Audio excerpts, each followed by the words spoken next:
Afternoon, everyone. It's Friday, Friday afternoon, and I hope you guys are doing pretty good. Just going to work on some stuff this afternoon, getting some friends in who hopefully they'll come in like last time. Last time it's kind of slow going. Probably should send out the link to everybody before I start, but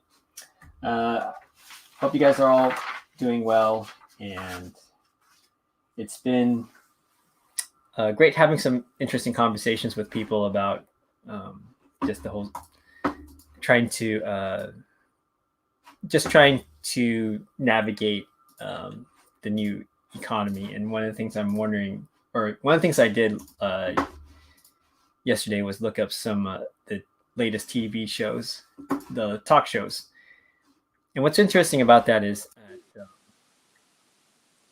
well, hello, Heidi's up. Well, that didn't take long. What's up, Heidi? Not much. How are you?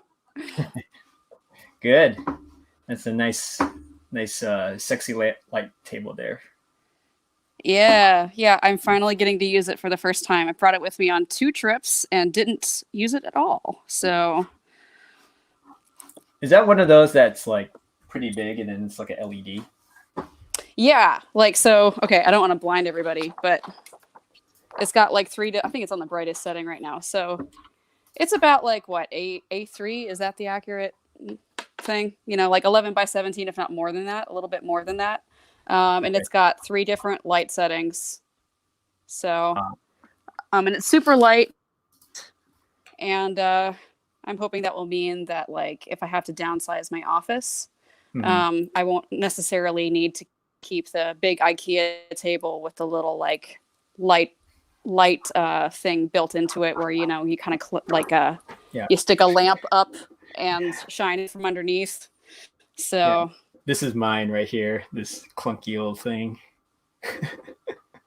Oh man, yeah, you've got one of the classic ones. Nice. I didn't buy it though, so it was actually handed down to me. It's not as sexy as the slim and modern as your light table. What's the brand of your? Yeah, when I got it, I was let's see. I forget. I got it off of Amazon. Let's see, what are you? That's an opportunity for an affiliate link. Oh yeah, right. Yeah. I don't know. It just we got rid of the box a while ago. Oh, is it an A3? What's the one here? This is all it says on the back. So take from that what you will. But interesting. Yeah. Maybe I can pick something off the manufacturing code. Yeah. Oh, well, how's it going for you? What are you working on? Well, I'm finally working on pages again. So, it's like hopefully this will get me back into some kind of proper mental work groove, because I have not been there for a while, as I know a lot of us would say the same. So you picked the perfect time to get back in the work groove. Yeah, right. Exactly. Absolutely. It's funny, like listening to everybody else go. Everybody else start freaking out about, how do I do this? How do I work from home? And I'm like, yes, welcome to my domain. It is horrible here. It's like what? Like welcome to PJ's never-ending line of distracting chores. Yep. TV distractions when you're feeling bummed out. Internet distractions. Nobody to tell you to stop. No IT. No. I had like a few IT issues before, and I was like, oh, that's a bummer. Yeah. Yeah. So how are you? I'm all right. I did like kids sketch script. I call it scribble time on my Punching Pandas channel. So that has so this. I don't know if you're aware. Thank you for drawing the bunny for me. Yes, it was a poorly drawn bunny, I would say. Not my. I loved it. I'm sorry for interrupting there. Keep going. No, It's all right. It wasn't the most impressive bunny I've ever drawn because he's so fat. He doesn't have the hindquarters, that you see a lot with rodents and stuff. I didn't give that to him. Well, I still loved him, so I think Yeah, what you're doing is really fun. Yeah, I did that this at 11 today, and it is 2 o'clock. What was interesting though is what I was about to talk about before you jumped on was that I was watching some of the late shows, or I was watching one late show yesterday, just clips of it, just scrubbing through the timeline, and it was really interesting because what they were doing was so a lot of the shows did their shows at home, and so what was interesting about that was that it's basically like Stephen Colbert in front of his camera, in front of a webcam on his porch, and it almost feels like it democratizes the whole media landscape in some ways because he just looked like any other podcaster, and I was just like, and when you don't have the laugh track that's backing up your jokes, it does kind of come off a little bit awkward. Man.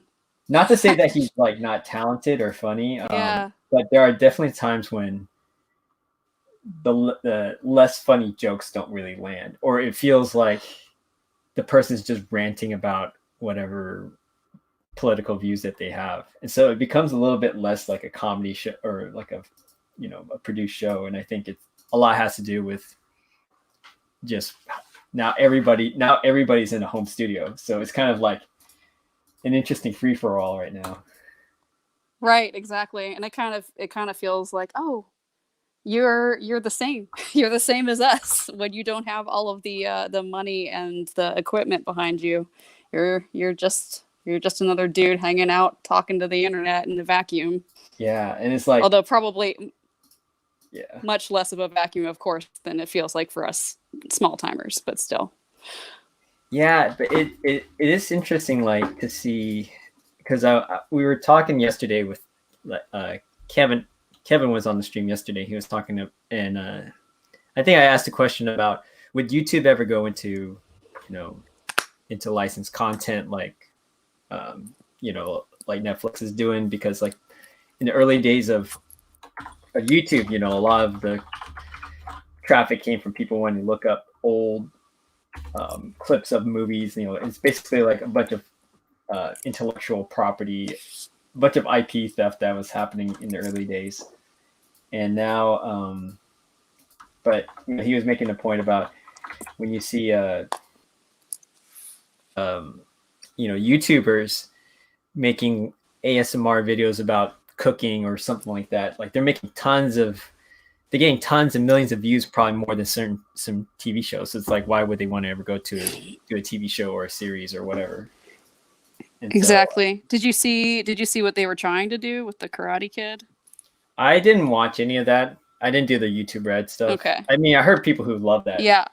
But I wasn't. I just read or saw the sample episodes before. They're like, you have to pay now, and I'm like, ha ha ha.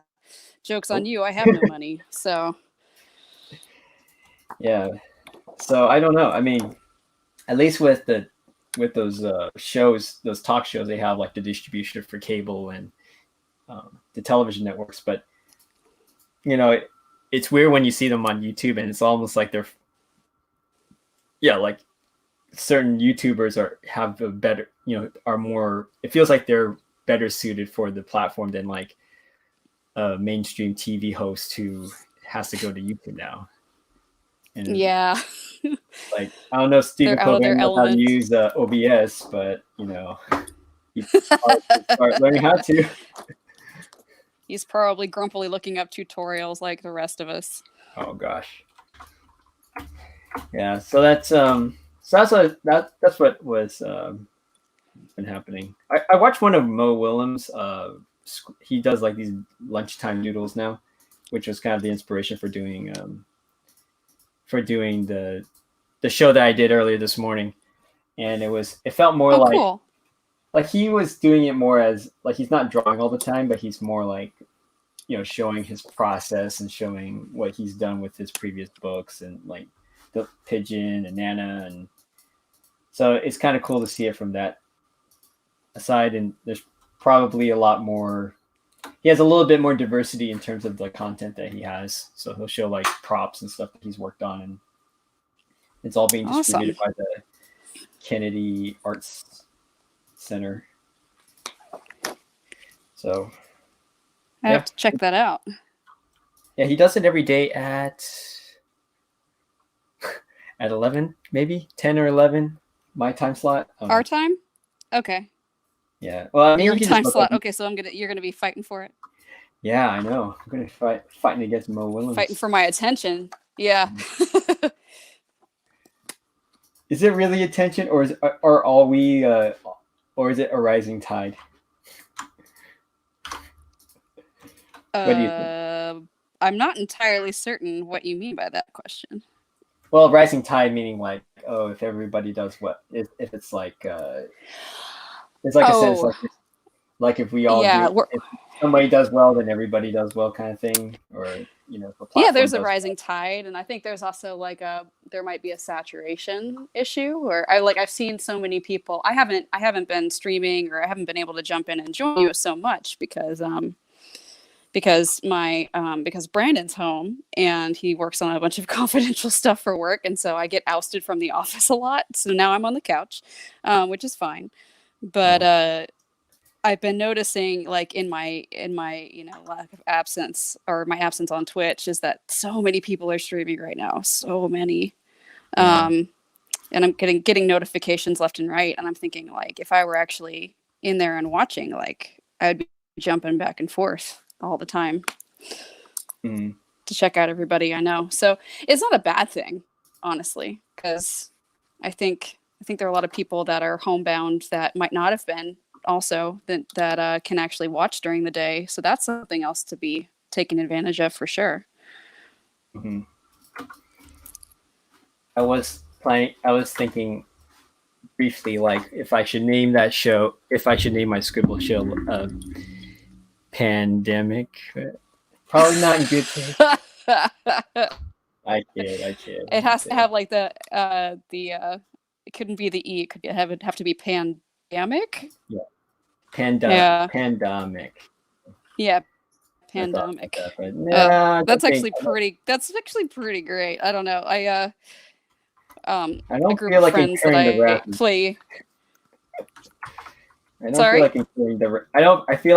I don't feel like incurring the wrath of the internet. Yeah, I guess that's jokes that you can like make around friends. Like the people that I play games with once a week, they canceled group, but they were like, "Oh, that's a shame. We were hoping it feels really appropriate." Oh gosh. It's fine. It's fine. You can make jokes like that. Not everybody has to get it. Exactly. Yeah. Everybody's so serious. I don't know. I'm like, it's like because of all the stress, everybody's even more stressed out. Yeah, I mean, I went to my psych appointment earlier this week, and my psychiatrist is like, "Hey, just to give you a little bit of perspective, that nursing home that everyone's freaking out about prior to this was effectively serving as hospice care. So people who went there were sent there by hospitals who were basically at the end of their lives already." And that's definitely something of note. And he was like, just stay calm, do the best you can, and realize that,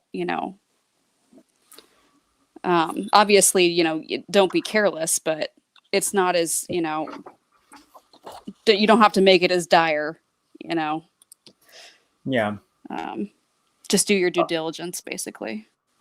It is sounding a bit, it does sound a bit more dire, though, it feels like, whenever the news from Italy comes around. So at least from that, I kind of feel like, maybe there's not, especially when I think about my parents, because both of them are around 70. One's above and one's below, and it's like, yeah, my mom's 72. Yeah, and you don't realize like how I was just talking to my dad, and he was like, "Oh yeah, just go out and support the restaurants and stuff," and which I totally understand, and I think we should, but there's also that case of like, why you shouldn't be going out at if anyone should not go out, it's you, right? And right, yeah, just go get takeout and just bring it right back home. yeah, or have someone else get it for you. It's Exactly. Yeah. I've been looking into starting DoorDash, so maybe I'll get it for you. yeah. Wait, so is DoorDash like? Maybe I'm not too familiar, but is DoorDash like Uber for food, or? Yeah, effectively, yeah. Okay, So I you have guess there are completely. certain restaurants that, and you can do delivery that way, kind of on the fly. So you have strangers who are handling your food. True. And I realize that precautions have to be taken. I mean, in the same way that if you go to the grocery store and you pick something, very likely that other people have handled it. I know friends that are disinfecting their grocery items before they put them away and disinfecting the countertop after they set them on it, Oh yeah, So I've been doing that too. yeah, Just I kind of have not. But I wash my hands a lot, so I don't know. But then there's always that Right. you always have dirty hands when you pump the soap. So there's germs on the pump of the soap, right? Yeah. I try to use the side of my hand to touch things where it's like, I karate chop things. You can't escape it. It's always around. Yeah. Yeah. I don't know. I think it kind of has helped that, I've already been effectively very isolated by my job's nature. Like I saw I've missed out on a lot of flu bugs that go around and over the years, and I just don't go out enough. So Yeah. If all that's okay. introvert, all being introverted or being inside is going to make a bunch of people introverted and like turn them into artists. It's like, oh, now I get it. Yeah. Yeah. I've had conversations before where people have like been stuck at home and they've had cabin fever and they're like, I feel weird. I'm questioning everything I do. I'm starting to like overthink, and I just don't feel good about the amount of work done I had today. And there's a lot of distractions around, and I'm just sitting there like, yep. It's like, oh, that's what I feel like. It's like, welcome to our room. Yep, that's about right. Yep. Hello, friends. Welcome to my nightmare. Yeah, it's all right. Hopefully, I'm not up too high. Okay. So I'm trying to get like a good angle on this. No, that's all right. Sorry? How long are you kicked out of the office for? Brandon's kicked out of the office until April 7th. It's been a definite adjustment where like there have been times where he was like, okay, I'm about to have a meeting. Do not come in here. It's kind of like it's like a fireable offense if I'm in there, and I can't hear anything. I can't hear any confidential information. So, and I don't want him to get fired. That would be terrible.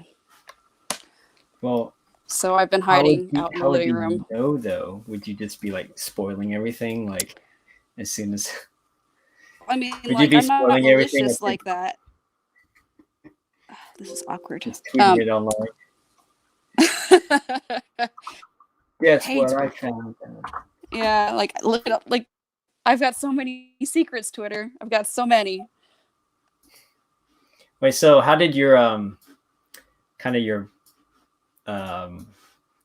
like you guys didn't have a book signing, but you just dropped off books, or you just went in and signed books? I went in and signed the books that I had, which was, and it was a fair amount too. Like I've found other stores to just them, and they've had like one book, and so I felt awful that it didn't work out, but I don't know. Hopefully we'll reschedule in May. I mean, I just don't know how long this is going to go. That's the other thing that's starting to shift, is that this might be a long-term, several month issue. But it was nice. Actually, I ran into Kazu and Amy at random, and that was fun. Oh, So, cool. yeah, we had a nice chat for a little bit, and I signed everything that they had, and they picked up a copy, and I was like, oh, that's awesome. So they're really nice. I was happy to run into them. Yeah, they're super awesome people. Yeah. They're like they'll probably be like. I feel like when I went to the place, it's like it felt like if there was a zombie apocalypse, they would be fine. Yeah. It's like a compound. They're prepared. I'm not used to. I haven't inked in a while. I'm not used to using this brush anymore. I don't feel confident. I have it. Let's see. I had your window covered up. So what materials are you using? We'll provide affiliate This is a affiliate links for a really everything. reasonable priced 11 by 17 cardstock, and I'm attempting to use this Kuretake Zig Clean Color brush. But my hand's kind of shaky, and I'm at an angle that I'm not used to working at. So I might attempt to use one of these guys instead. I think this is I forget the name of this. I used to know. It's one of the ones you squeeze, and sometimes they're good and sometimes they're not. It's kind of a 50-50 thing. So either like there's a sweet spot in the middle where you get just the right amount of ink flow, and then otherwise it's way too dry or way too wet. Yeah. So I forgot what the model is, but I know which one you're referring to. Because yeah. I don't know. It's like I can't get the control with the Pentel brush, and I've had used that Kuretake. Oh, I can't either. Ugh, yeah. And because Thank mine you for always saying ends that. up being like a Less glob at alone. the end, or it ends up like several brushes kind of just stick like that. So it kind of ends up being like a thick kind of like a thick glob. And I'm like, I can't. I just feel like nothing for me beats like a brush, like a regular Kolinsky brush. But of course, Yeah, I should probably go back to just that. dipping, and you keep dipping and washing and dipping and washing. I ruin those brushes so quickly just because I absentmindedly will stick it in the inkwell, and then it'll go too deep, and the ink will go up into the brush too far, go up into the stock. Yeah. And it's like, all right, brush instantly ruined. Cool, great, okay. So have you tried sucking on the brush? No, actually, I've heard of other people doing that, but I have not attempted it myself. I've actually, like, I thought it was kind of like when I first heard about Doug. This is like probably over a decade ago, and then there was like a video that he was showing how to clean your brushes, and he was doing that like over a dirty sink. Like he was just like, he's like, then you take the brush and you put it in your mouth and you suck all the ink or suck all the paint out, and then you spit it onto the sink.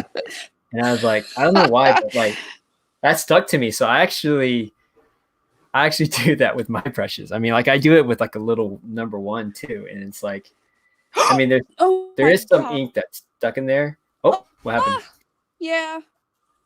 Oh. Okay, so speaking of ink that like, did it just blob on you? Cool. Oh. Yes, it did. Holy crap! Look at my hand. It's like all over my hand. You know what? Putting the affiliate okay, I dropped it on the description. There's still going to be an affiliate. Oh, that sucks. Well, this one betrayed me very, very, like it was like ultimate betrayal. Thankfully, it's mostly in the gutter, so I can still just go ahead and use this page. But still, like, yeah. Well, you can go and wash. I might need to go wash my hands. Yeah. That man, what the heck? I'll hold the fort. Okay. I'll put you off for a second while you do that. All right, sounds good. Yep.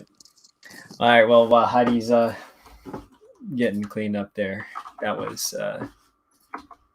Yeah, sometimes materials can fight with you. So that's why it's always important to test out a lot of different tools. I used to have that brush, and I might still have it actually. It used to be somewhere, but it didn't seem like something I would do a lot of. Or I wonder why. I was trying to remember why I didn't stop using it. Maybe it's because I got lazy, or maybe because I think the ink wasn't quite as opaque enough. I don't know. I think lately I've been having trouble with opaque inks, trying to just get it as deep as possible. Because I've used Speedball, but it's not quite as. You kind of have to layer it. I feel like I have to layer it on a few times before I get it completely dark.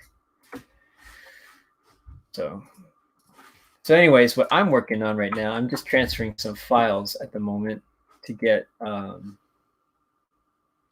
trying to get some files delivered over to Jason. So I didn't want to. I could kind of show him a little bit, but basically what I'm doing is I'm flattening the files. So we just had.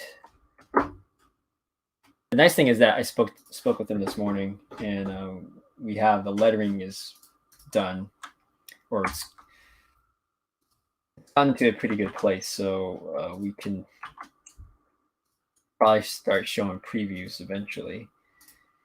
And by doing so, we can. I just want to make sure, because I have to flatten all these layers. I want to make sure I'm not over saving some stuff. Sometimes the blend layers can be a bit tricky. And sometimes you'll flatten something and then it'll actually end up messing up the. Okay, so that's there. Yeah, messing up the overall details.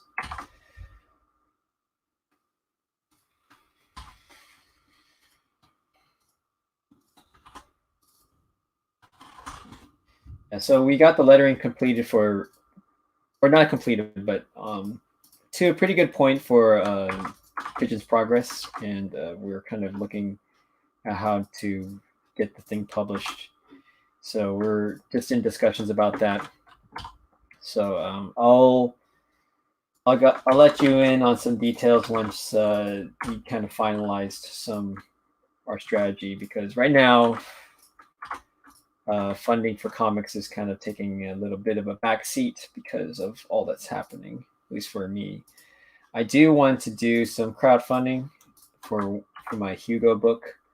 I feel like that might be something that we might have to consider just to help with the cash flow, but I don't want to make it seem like it's something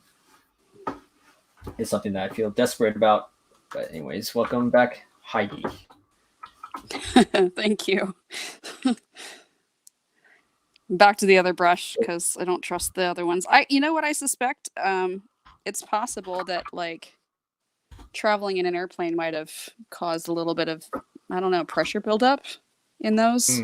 That would be the best. That would be my hypothesis as to why that happened. But yeah, where were you traveling, or where were you at that one time? Like I saw, like you were out in the snow somewhere, or is that like an old photo? Earlier this week, I went out and hiked around Gold Creek Pond, which is near Snoqualmie Pass. Oh, nice. Yeah.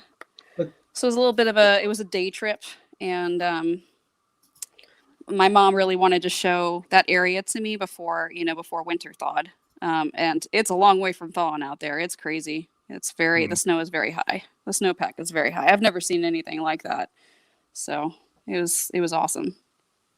Yeah, and I walked on a frozen lake. Wow, really? Still that cold? Yeah. Well, I guess earlier this week was a little bit chilly, but now it's just like spring is here. I'm glad spring is here. It's very much. I am too. But it's kind of nice to know that, like, if I want some winter, I can still go get it. Mm. You're not this just feels awkward. You're not like one of those people who wants sunshine all the time.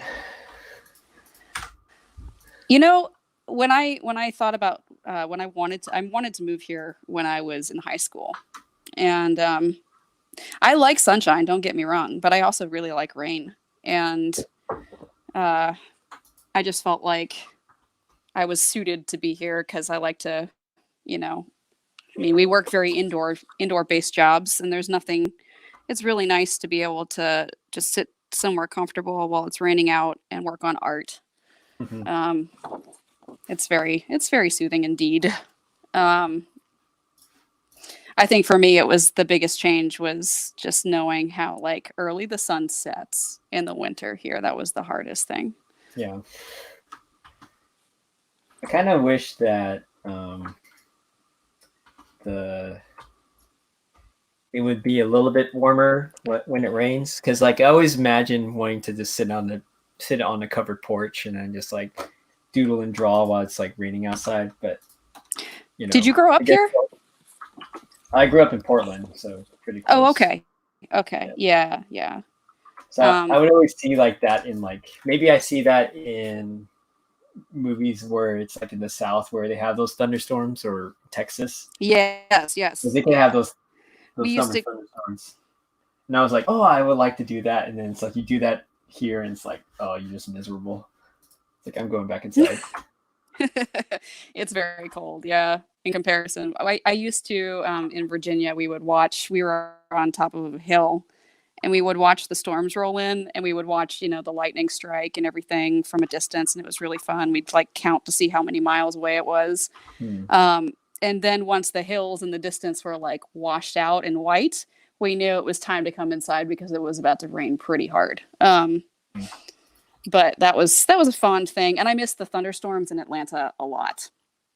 Yeah. Although it was particularly funny when we did a signing for book one, and my collaborator Jim Pasco was in town for that. And during the signing, like it was the typical like Atlanta August heat, and then a thunderstorm rolled through, and we walked out, and it didn't dissipate the heat at all. It was like a sauna. We stepped outside, and he was like, "Ooh, hello, Atlanta." Like he's from LA, and he's just not used to that kind of thing. And I was Yeah. like, "Yes, welcome, welcome." The But one yeah, I time do miss that. the one time I experienced that was when I was in when I was in Cambodia during Oh October. man. And basically like their seasons are just like hot and dry or hot and wet. It's like it's just Oh. it's just overall terrible. Like like mind you, like it's a beautiful country and everything, but man, like there was one day like we were doing like medical missions out there, and I was doing like check-in, so I would just like take people's blood pressure, ask them like their initial their symptoms and stuff like that. And then Wow. it was just so hot that one day I just had enough, and I just walked into the shower with my clothes on and just like turned it on and just walked right out. Like I was just soaking wet. And I thought that would help, and I did that in the morning. And of course, it's so humid over there that it never dried. So I was like wet all day. Like Oh, man, man, that puts my years in Atlanta into perspective for sure. yeah, that's the closest I think would be to the South. I mean, my brother lives in Dallas, so I visited him in June one time, and it was like, yeah, that was like my first time seeing like southern type of thunderstorms. It's just like you see more of the sky in the Midwest Hmm. and in the South than you do here. Yeah, the But, the storm that came through here in September. I was number one so happy because I've missed thunderstorms since moving here, and but there we were out at like this ice cream parlor, and there was a kid with his dad, and it was very clear that this child has definitely grown up here and was not used to this, but his dad was standing in the doorway wanting to watch the storm, and the kid was freaking out. He was like, "Dad!" and trying to pull him away because he thought his dad was going to die. Like, just complete and utter panic, and I was like, "Oh, poor kid. It's okay. It's fine. It's just a lot of noise. It's okay." How often do you go? Well, you don't have any family in Virginia anymore, do they? Or do you? I have an uncle in Virginia Beach, but I don't see him very often, if at all. Like I saw him once a few years back, and prior to that, it had been a decade. So I don't know when I'll see him again. Mm. Hopefully he's all But right. yeah, I hope so too. Yeah, my family's kind of all over the country at this point. Yeah. But do you have a? I forgot. Do you have? You don't have a show. You just stream on Twitch though. But Yeah, I stream on Twitch. Prior to that trip I took to Milwaukee, I was streaming every Tuesday and Friday. yeah. And I just have been really lax getting back into it, which is not great. I feel bad about that, but I'm gonna start. I'm gonna start doing that again because I mean now is an opportune time. So So describe to everybody how that convention convention went, because we tried to talk, but it was a bit. it was crazy, and I apologize for that. It didn't help that I didn't know how to mute myself at the time. I know now, but you know, and my buddy was being her goofy self and wanting to sing Oklahoma to everybody. Yeah, it's all right. No worries so much. No worries. It went okay. I think the last day was the best day for pretty much all the people who were tabling there. Up until that point, it just seemed, you know, we were walking by, like we were noticing that everybody that was walking by, like on Friday and Saturday, they didn't have any bags, and we were like, oh, that's not good. So, you know, my friend was kind of struggling with that. And then on the last day, she made some of that back up. I mean, she still didn't do very well, by, you know, just by her own records, and other cons in comparison to other cons. And she may or may not come back. I don't know, but you know, I'm glad that she at least had one good day, because yeah, that was a discouraging thing. And she gave a very good panel, and I went and saw her on her panel. So. And you do you think you have a good any good tips about sitting on a panel? Oh, I wasn't on it. But you've done panels before, though. You have done panels. And frankly, I've kind of blacked out due to panic, and then walk away that I don't remember what happened. I mean, I over prepare. There are lots of people that do well off the cuff, but I feel like my brain's a bit broken. I think the best thing I guess I would recommend, based on personal experience, and that's kind of what we talked about here once, was kind of maybe anticipating some of the questions people might ask you, some of the common questions, and have those answers locked and loaded, so you don't sit up in front of people going, "Oh, I can't remember," you know. I don't know. I honestly think, I mean, that's one of the reasons why, you know, I felt okay about canceling brick and mortar, is because, you know, Jim is usually with me and I play off of him pretty well. I don't feel like I've been doing well on my own lately. I don't know. I guess that would be the tip is don't have burnout brain, and try to fake confidence. It's not really useful. Yeah. So if you were in the Abbott and Costello duo, which one would you be? Do you need to be Abbott? Does anyone know who is that? What you would recommend? Here's the thing: I know who that is, but I don't remember their traits. So it's kind of I'm kind of useless. I'm dating myself so hard right now. No, Abbott's Costello is like the chubbier, like more like outspoken, the louder one, and then like Abbott's kind of like the straight man. Oh, I see. Because the first thing that came to my mind when you asked that question was, "Hey, Abbott," is that right? No, I don't. No. I don't Okay. even know. Wait, that Never mind. isn't that Hey Arnold? But Wait, I don't know. I'm no, Arnold. Hey Arnold's different. I know that show. But if like, all right, because I don't know if I'm a straight man so much. I just kind of feel like I'm either too quiet or I talk too much. That's pretty much where I land. And sometimes I'm really goofy, and sometimes I just like lock up. So I don't know. You're very binary. I don't know what that makes me. Yeah. I don't know.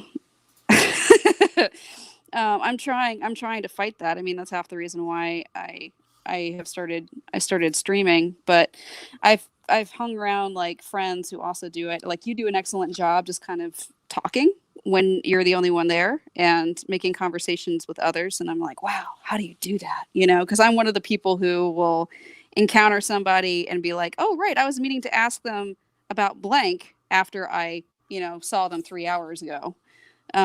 So I don't know. Maybe it's just because my head is just kind of busted right now. I'm hoping over time that will change. But you say I'm good at conversation? yeah, You can say that? Oh, I did. I did say that.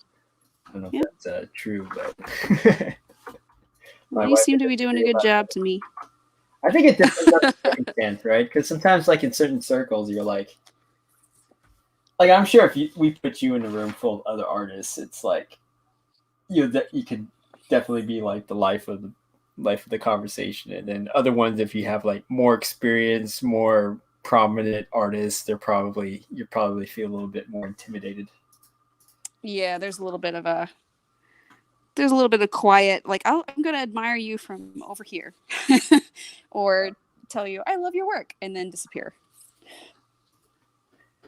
because I don't want to be a creeper.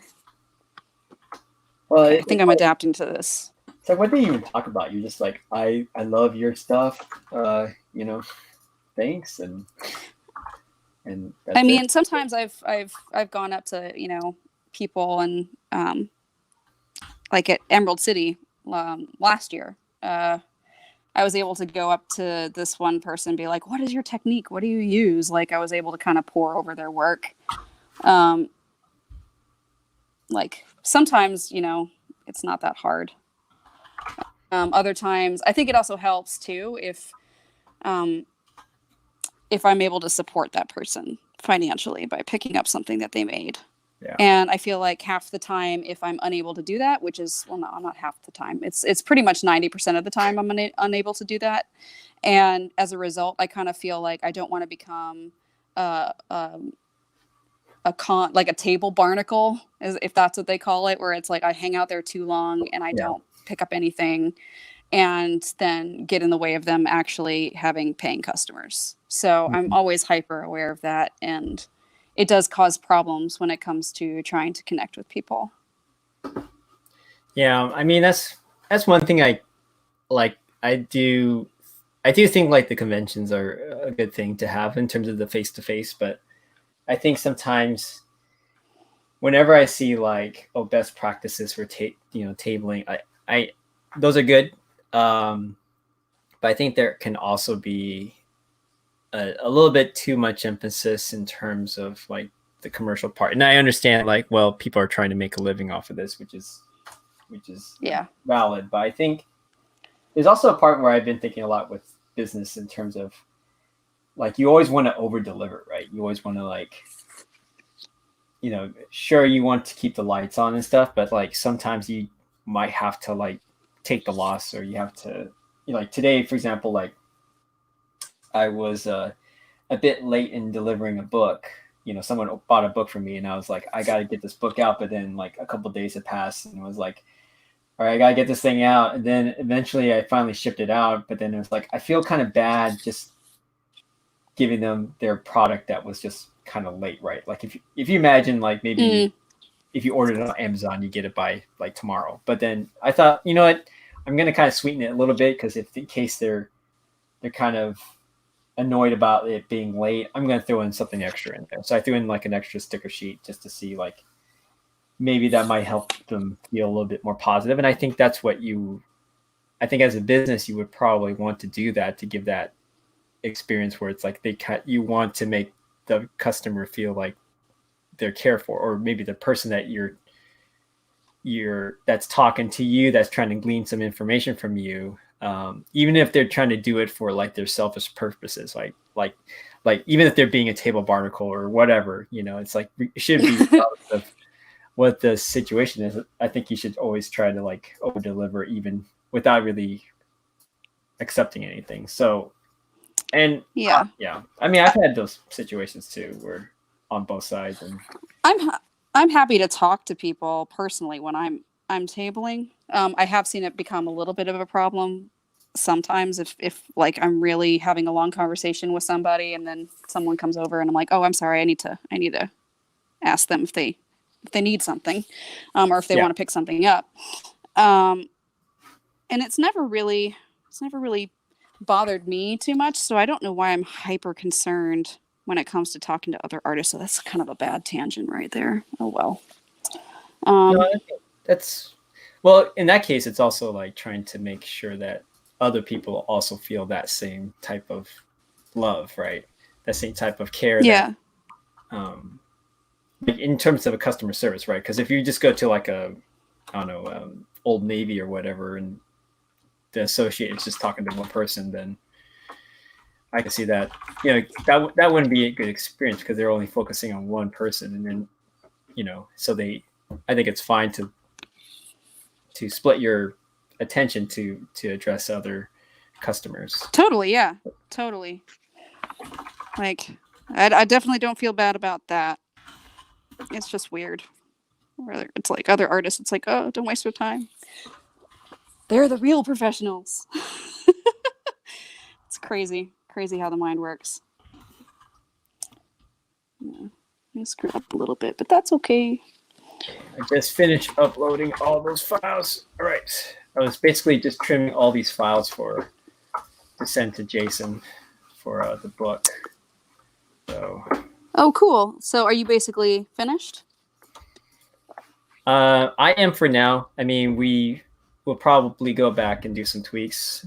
So we might have a publisher that we might be willing to distribute the book, which is great news. But it's kind of like the beginning of a conversation. So I had to like send him all the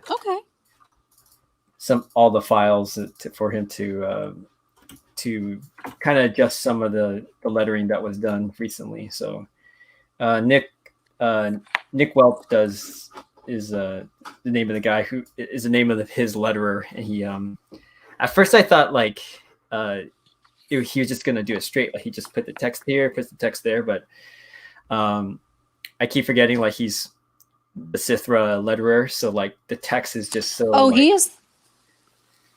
Yeah, so his text is very expressive. Like in each type of bubble, it's not like a standard, comic book where you just read. Like there's a lot of artistry with the bubbles and the text and the fonts and stuff. Mm-hmm. So it looks pretty good. I'm looking forward to it. That's awesome. It's kind of we're in this weird phase right now. We're trying to figure out what to do with the whole.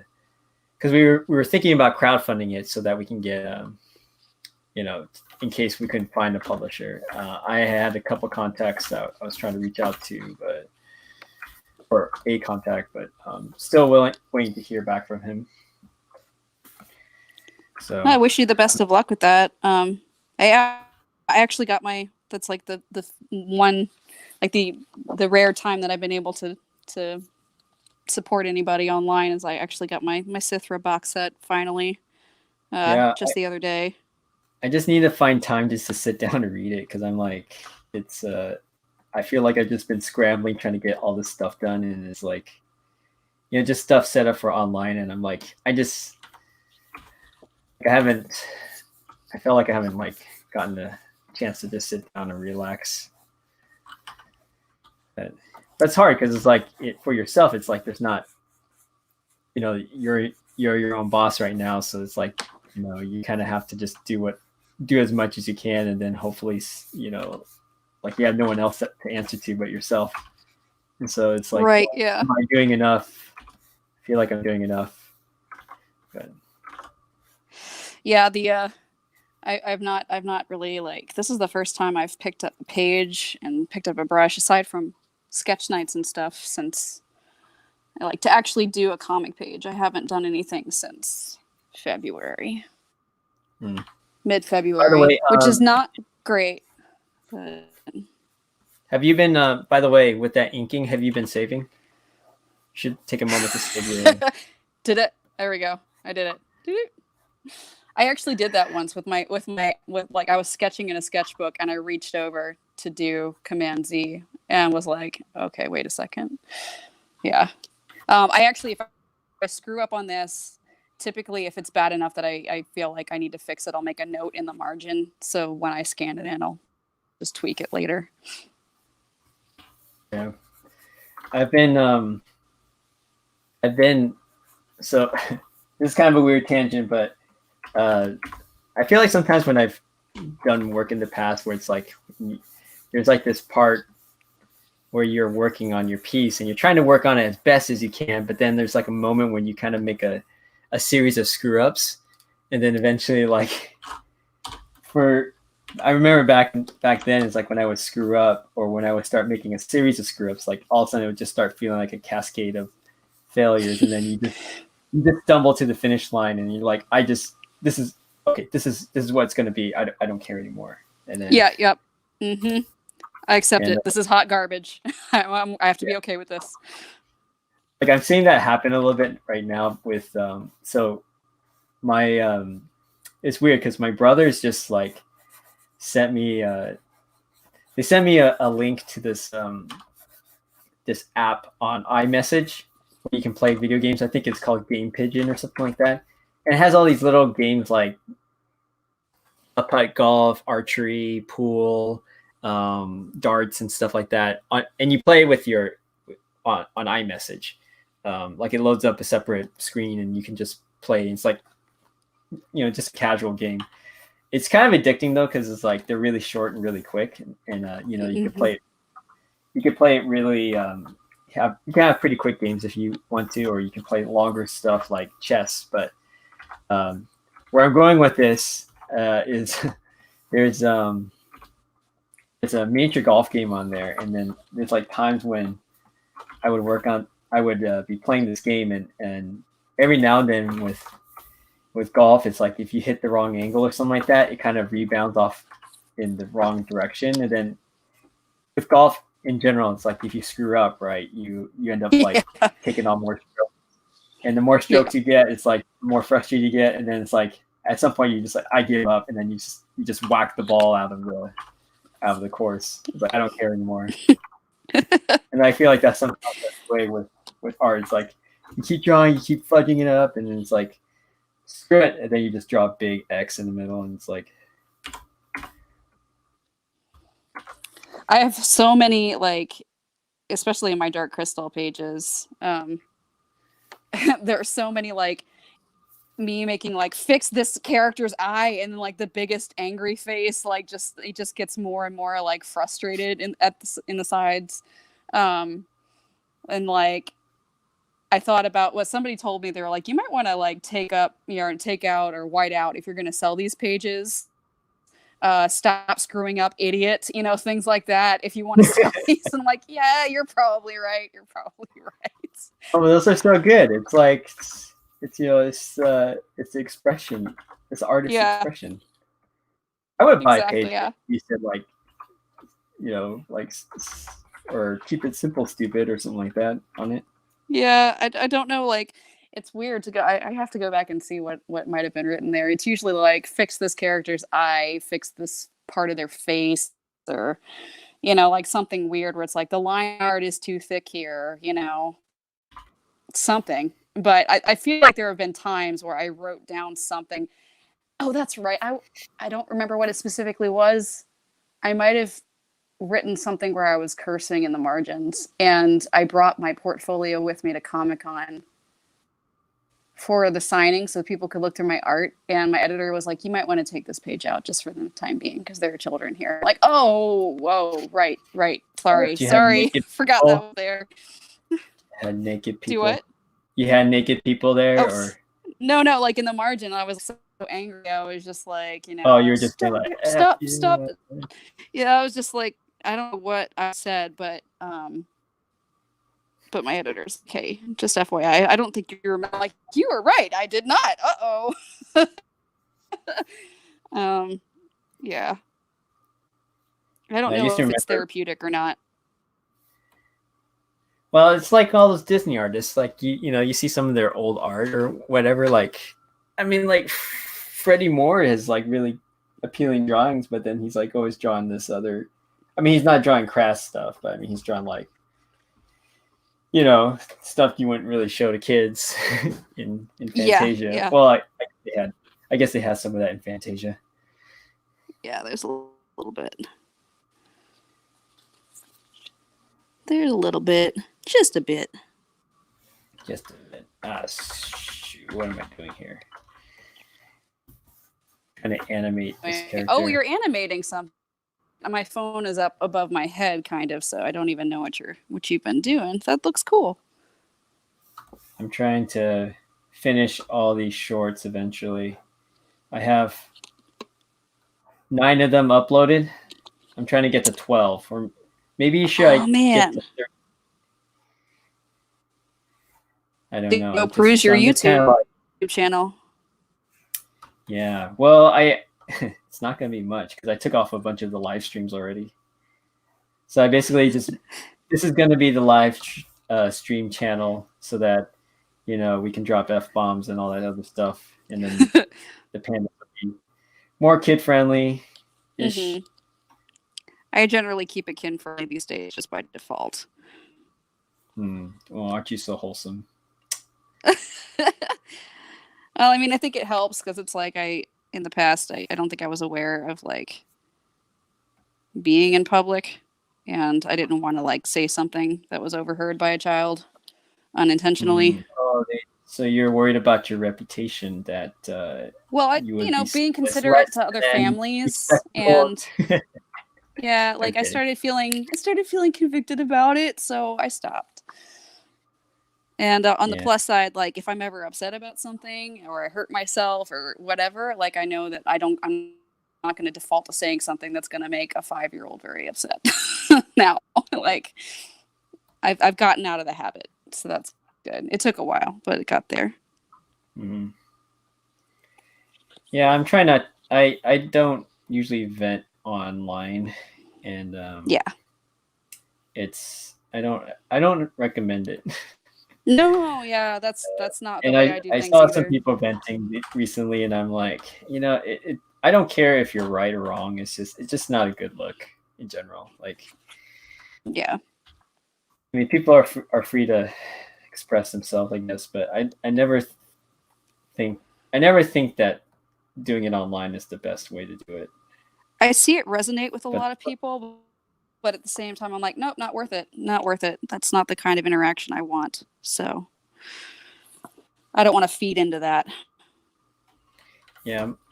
I mean, just earlier today, I was like talking to my dad, and he was like, he had mentioned he had like made this post on Facebook, and I'm like, no, don't do that. Don't vent like that, please. I was like, no, Dad. Dad, Well, it's like the venting. Like I used to remember back in the day when there was AOL, and we, and he had jumped into a chat message board one time, and I'm not going to embarrass my dad, but he, this is like, I think it was pretty novel to see like, when people are at, like at a company like Disney, you think like, as a kid, you're kind of expecting them to expecting things to be very wholesome, and my son fell asleep. Aww. And I just walked by the window over here, told me that he's asleep in the car. Yeah, that's cute. no, or what was I saying? So like, so it was as a kid, you watch these Disney movies and you're like, oh, they're so wholesome, and these people are very positive and everything, and it's like, then you go into the chat boards where they work, and it's like, oh my gosh, what? And you see what they're talking about. It's like, oh, these aren't quite so. Everything here isn't quite so wholesome, and it's like, it's like the moment when it's like Santa Claus is Santa Claus isn't real anymore. Yeah, exactly. But, I think that was one of the weirder things, like seeing my friends' parents, talk in ways that I never thought I'd hear them talk. What are you doing? Because they were always on their best behavior around us growing up, and to hear that, I was like, what is happening right now? Like, my world is changing and I don't like it. it is a lot funnier though when it's like nowadays, because you can talk about certain things. Like once they kind of stop seeing you as a little kid, then Yeah, it gets to be that's true. fun. You can True. Can talk about certain things, different other topics. Yeah, exactly. That's true. Like, oh, what, you watched that? And I'm like, I'm 32 already. I wish I was 32. I was gonna say, I'm like, you're 32? I believe it. No, how old am I? I'm 38 now. Gosh. Are you really? Yep. It's the Asian genes. We hold up pretty good for a while, and then, but not for a while. Probably when I hit 60, that's when I'll probably look like I'm 40. It's nice. It's a nice deal. Yeah, that's Except not nobody a bad deal at treats all. you seriously. They always think you're a little kid. Yeah, I would believe you were 32 very easily. Yeah. Like you look like you just turned 30. 5 years ago, I got carded. I still got carded when I was 5 years ago. Oh man. But every time I get carded, I feel like it's a victory. Yes. It's like you're one of the weirdest things happened at Anime Milwaukee, and I couldn't even enjoy it because it was like simultaneously and so insulting to my friend. This dude came up to the table and with his uncle, I suppose, and he was a 20-something, that was very clear, but we were talking about all kinds of different things, and they seemed like very amicable people, and this kid proceeds to put his foot in his mouth by asking, like, if my friend and I are mother and daughter, implying she's the mom and I was the daughter. And like both of our mouths just immediately dropped, and his uncle was like, dude, what are you doing? Like, you can clearly tell they're just like they're the same age practically. And she was like, I am a mom. My daughter is 2. Like, how old do you think I would have to be to have, like, he was like, how old? She was like, how old do you think I am? He was like, I don't know, 39. She's like, and how old do you think she is? And he was like, 25. Oh, I had her when I was 14. Like, just, and it like immediately like really shaken up, like embarrassed he had said anything at all. It was awkward. Wait, how old was this person who did it? Oh gosh, he was 24 or something like that, I think. It was hard for us to tell her because he already had like lines in his forehead, and I mean, when you're bearded, you look older, so he had a beard, so it was hard for us to gauge his age either. Yeah, I would tell people like I would look at every now and then I would catch some of my old high school classmates on Facebook, and it's like I hold my age a little bit better than most, but it's like I could tell like how old I am based upon looking at my classmates.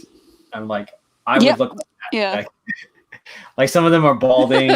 I'm like, they would look like what I would think older people would look like. Like they still look like they would be older than me. Like if I saw them, I'd be like, oh yes, sir.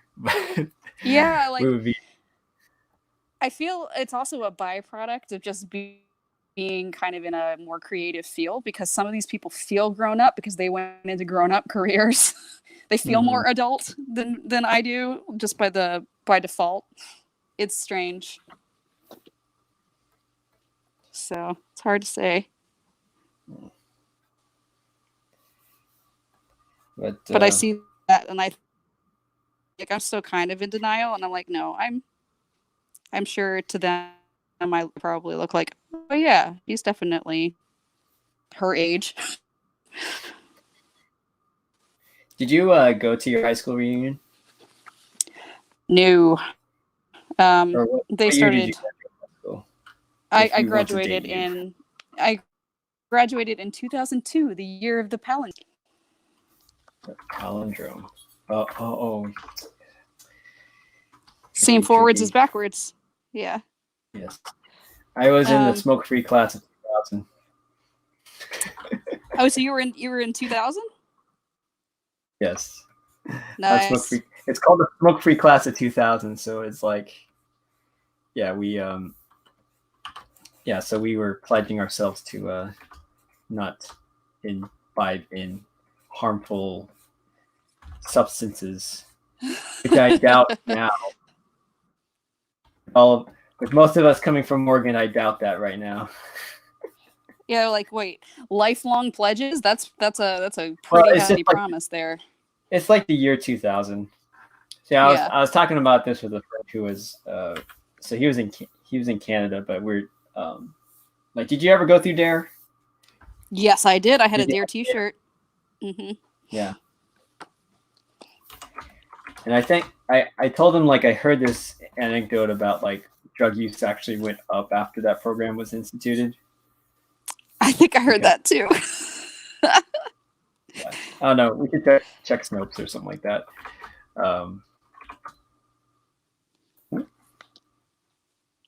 Wonder if my little runt is awake or not. He just went to the park. Are they still in the car? Yeah. He went over to the park, so we'll see how many germs he picked up. Right. Just sleeping. You know, it's like, just move very carefully. The next one is going to be like airborne, and it's going to be like, it's going to happen during tornado season.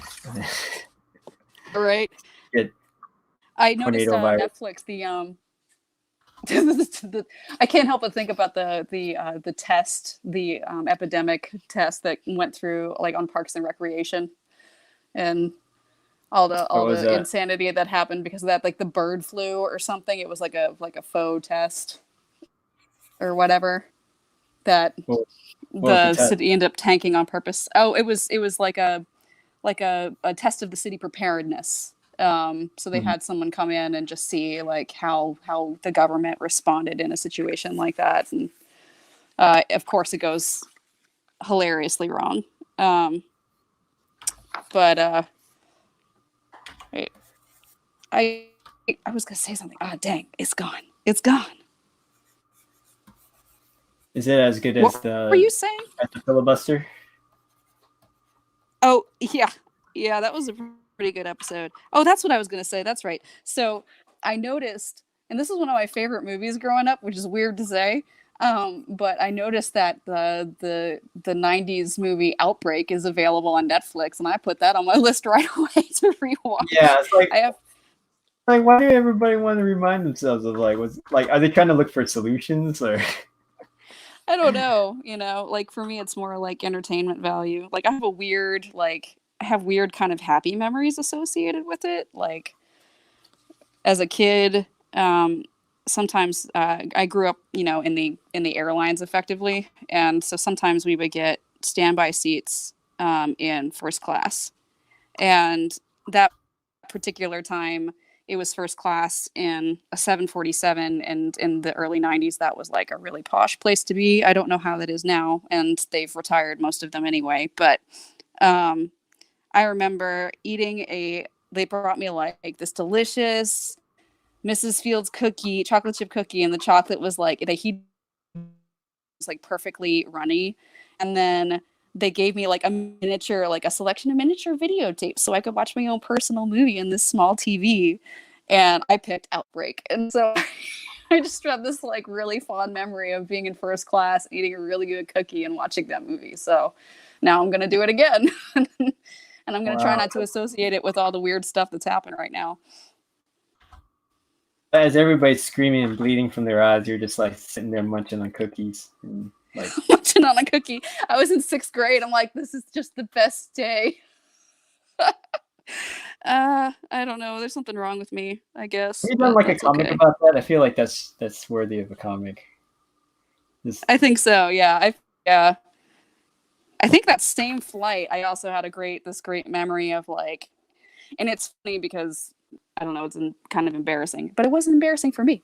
But my dad wanted champagne before we landed. He wanted another glass, but they'd already handed out the hot towels. And so I remember like looking over and seeing him like basically like, you know, those little weird like water noodles that are supposed to be like really hard to hold on to. What, water noodles?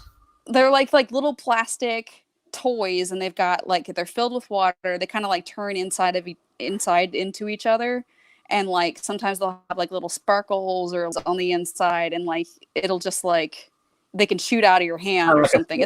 Yeah. Yeah, kind of like a flexible snow globe, right?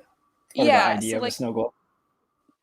Picture that like shooting out of your hands, except it's a champagne glass, and you're putting your hand over hand trying to catch it as it shoots upwards into the air and then proceeds to spill all over your. And I got to watch that from a distance, and it was hilarious. Good times. You get, right? Yeah, exactly. So that was in 6th grade that you saw Outbreak? Yeah, I think that was the same flight. It was a very good day for me. I had a good time. Is Outbreak like, I don't know, I feel like I get desensitized to a lot of stuff, but I've seen clips of it, but I can't remember if it was like totally not suitable for kids. I don't remember if it was suitable for children. I forget what the rating is. I feel like it's probably either PG-13. I feel like it had to have been at PG-13 or something like that at most, because otherwise I don't think they would have let me watch it as a 6th grader. Because if it was, or it was edited. That's right. They edited stuff for the airlines back then. So it might have been the safe version that I saw. Yeah. Because it would be very funny to see a difference now where it's like I'm watching and I'm like, I don't remember it being like this, you know? It'll be very, very interesting to see if there's a difference. Well, I remember one time I was on a flight because it's like, oh, you don't think that they would show, because they censor out a lot of that stuff for like, for the airline. Because like I think I remember watching like the new Blade Runner, and it's like, they definitely censor out a lot of the bits. Oh man. Or have you seen that Blade Runner movie? I have. It's funny that you say that they still censored it, because there was a movie that I watched that like I didn't even know how to fast forward. I was just kind of like, oh, this is like a kind of awkward, like going to be sex scene, and there's someone sitting next to me, and I don't feel, this is not okay. Like, I just like, maybe I should just start watching Up or something. Like, this is weird. Well, did you turn it off, or did you just let it ride? I just kind of like looked down and let it ride, because the other person sitting next to me was an adult, but I'm like, I didn't watch the movie for this. I was intrigued by the story. I didn't know this was happening. I didn't know. Wait, what movie is this? Oh, I don't remember the name of it anymore. It was the one that had like Keira Knightley in it, and it was like set back in like, I don't know, like maybe the early 1900s, and she was a ghostwriter. Oh, and she had to pretend to be. She was like initially kind of. She had to like. She was ghostwriting for this man because there was no way they would let her write as a woman. So I don't know, but I heard of that film. I was curious about it. I was curious, but I was kind of like, I kind of wish I hadn't seen that. But sometimes, like, I start something and I'm like, I feel like I have to finish. I don't want to anymore. I don't know why that is. I do that to myself, but sometimes it's like there'll be times when I'll like watch something and then I'll be like, oh, I'm just gonna, I watch like 10 or 15 minutes or 20 minutes and I'll stop the show and then just go and do that thing. But then if I'm watching with Owen, she just gets super annoyed about that. It's like, why don't you, it's like, why can't you just finish it? I'm like, or even it's like it doesn't matter how terrible the movie is, like she has to finish it. I think we were watching like, oh, what was that? Fanatic. Yeah, the John Travolta movie where he acts like a, you know, he's I don't he kind of remember. goes full art-hard, if you know what I mean. uh, he plays a mentally disturbed person, but he kind of does like the whole like, the Tropic Thunder bit with Simple Sam, and it's like it's kind of Oh awkward. man. It's kind of like a train. It's a little bit like a train wreck. That's like Oh fun to boy. watch. Oh boy. I can't look away. It's yeah, and it's directed by the Limp Bizkit guy, the lead singer, Wow. Fred Durst. Stop pitching. You sold me. You sold me.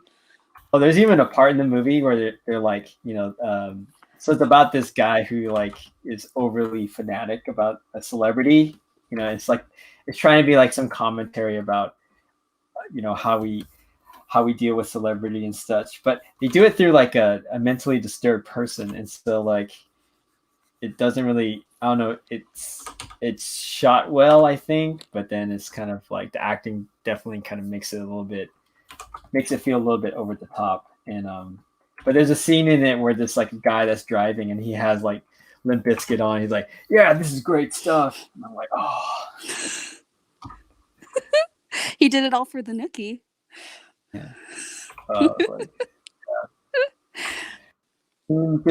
just gotta slip that in there. I couldn't not. Okay, I'm not pleased with that face. I'm gonna make a note. Fix. I want to make your screen a little bit bigger so we can see what you're working on, but I don't think I could do that without kicking you off. Oh, that's funny. I mean, if you need to kick me, you can, but that's all right. Yeah, I'll just go like this for now. Or maybe I'm going to try this. I'm going to kick off my face right now to see if my share screen is going to still be around. Let's see. You still there? Uh-oh. Yeah, my audio. Here I am. When I do that, it takes off my audio. Okay. Yeah. Well, I'll just put this. It's good that you came back so quickly. Don't worry.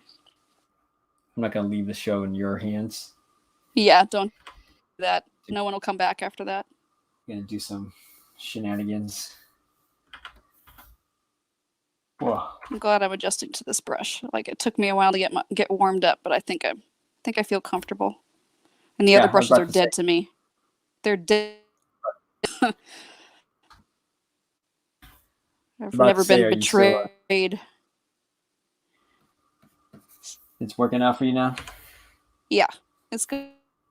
I just needed to kind of adjust to this new angle because I've been working on a flat desk for a while.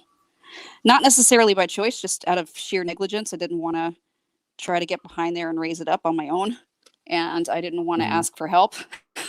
So I just adjusted to drawing on a flat surface, and now I'm doing it in my lap with my legs crossed, and it's just a bit different. That's all. Felt a little bit like my hand wasn't as supported as it normally is. Yeah. What are the advantages of inking in the fetal position? In the fetal position, well, you feel now you like, got your legs crossed and you're like hunched over on a light table on the couch. Oh yeah. Posture. Gotta work on that posture. Yeah, I'm terrible right now. It is. I guess the benefits. It's funny. I think I've penciled this. I penciled and was it just penciling? Dark Crystal on the couch. I had like a system. Like when I still had TV, I would find like daytime television shows at certain times of the day every day that I could put on, where it's like, okay, 11 Matters is on this channel. Let's watch that. Wow. And what was it? that taxi cab show where they ask you a bunch of questions in the Oh, evening or whatever. yeah. Yeah, Cash Cab. I watched a lot of Cash Cab. And a lot of like old 90s TGIF stuff. And I just penciled on the couch. And I don't think it was probably the best for like my neck in particular, but I kind of felt like I was just hanging out and it didn't feel, like I was still working and it was still hard work, but it kind of felt like I'm just chilling and watching shows and I don't know. It helped a little bit. So I'm kind of curious, like, as this quarantine continues or as the social isolation thing continues, 'cause I don't think we're like in full out quarantine unless unless you get, um, I'm actually kind of, now that I've set this up, I'm like, yeah, maybe I could just like, with the light table, especially, like, I could just ink and watch movies if I wanted to. It might help me because lately I haven't been focused. Like that's all I want to do is watch movies. So it's like, okay, I can watch movies and make art. It's good. Worlds. I don't know how people can do that. I see people online saying like, oh, they just, they make some graphics or they do some stuff on the tablet while they're, while they're on Procreate while they're watching TV. And I'm like, I'm too distracted. Like, I feel like, I Yeah, don't know. it has to I'm be not, something that I've seen before. well, yeah, that and You can't. also, yeah, it's also like what you're also working with too. Cause like if I'm doing the dip in the brush, it's like, I have to kind of concentrate on that versus like Yes, yeah. you're using a brush pen that you could just like go willy nilly and not really have to worry too much about it. Yeah. Man, I have made so many messes with the standard brush and ink that I just don't trust myself. I'd like to try it again someday, but maybe when I'm not, don't have like a ton of work to do so I can play with it again. But I remember having some colossally bad accidents where like I knocked over, like I wasn't using, I wasn't smart like other people where I've seen like, I'm pretty sure I've seen like Doug TenNapel take only some of his ink and pour it in like a cap, like a cap Oh yeah, for say like a Coke bottle or whatever. Yeah. So you can't over dip. And then I think he may like secure it somewhere on his desk or whatever. So maybe he doesn't knock it over. Yeah. But I use like in college, I was just using the original container, the big one, and I knocked it on accident. I don't know how it happened. It sprayed behind me, like on the ceiling, and got in my dresser drawers. I don't know how, but it happened. And I'm like, you know what? I think I'm kind of a walking accident, and I don't think I should be doing this anymore. I But think the was it same thing was true for speedball or pen and was ink. it the speedball or sumi or what was it? It might have been. I think it might have been speedball. That sounds familiar to me. Um, or it might have been like some kind of like an India ink, or I don't remember. And at the time, to be fair, I was very sleep deprived when I knocked it over. But at that point, I just started kind of laughing maniacally, and it's like, yep, this is not good for me. Not good for me right now. I don't know. It kind of sounds like you probably spilled it first, and then you started doing the maniacal thing because that could explain why it's Yes, exactly. Yeah, behind you. yeah. So you're like, You find it and just kind of like then something like snaps in your head, and like how of course did this, of course.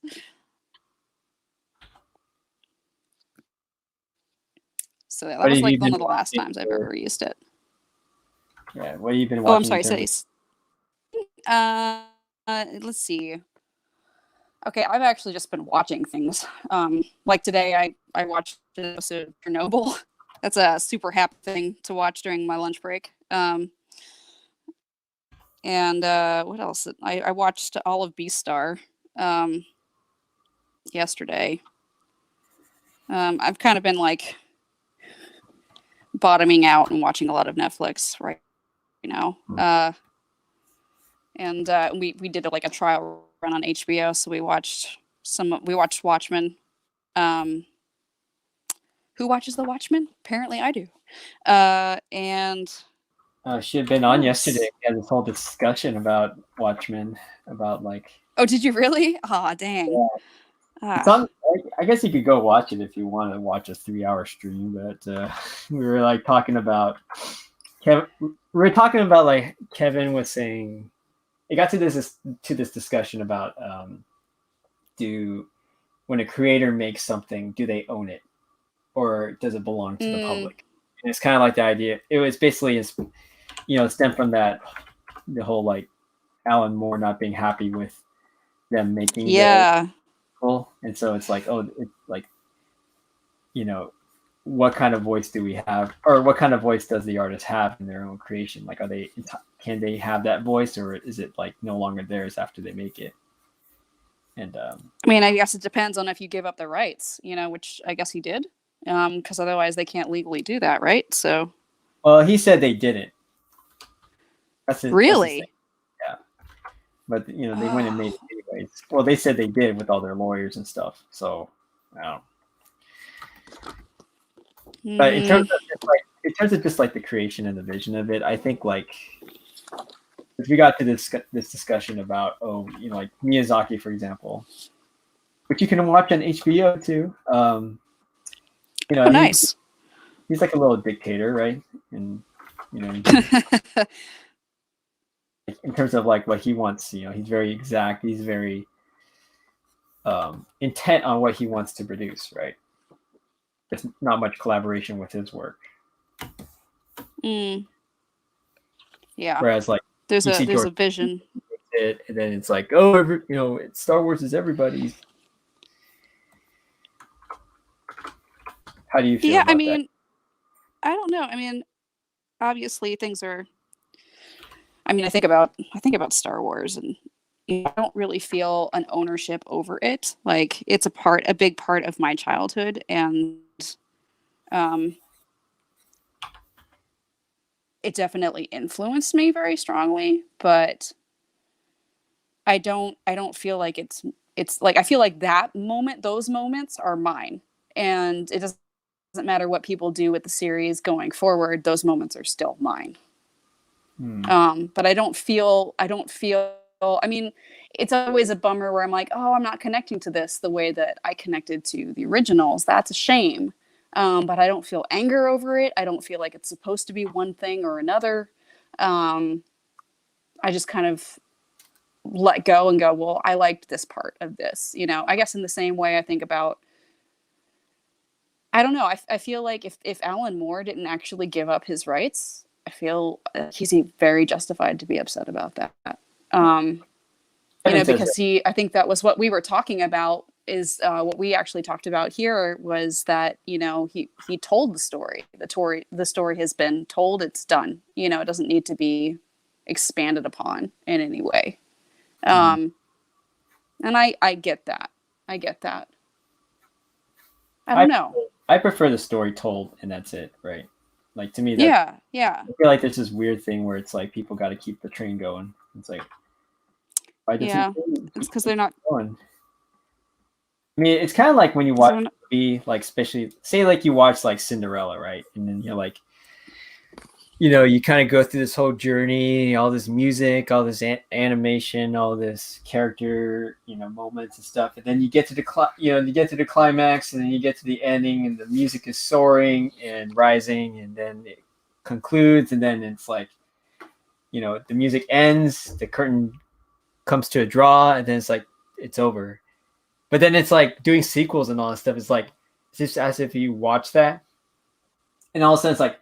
Then it starts up again. It's like, oh, we got another 3 hours, another 3 hours to continue. Like, I mean, not a good analogy that is, but I think I feel like that whenever I see, oh, there's something else coming up. It's like, can't you, and I'm like, I don't know. I just enjoyed Lord of the Rings for what it is, and I don't want to see all this other stuff. I'm kind of being a grouchy old man about it, and I'll admit to that, but.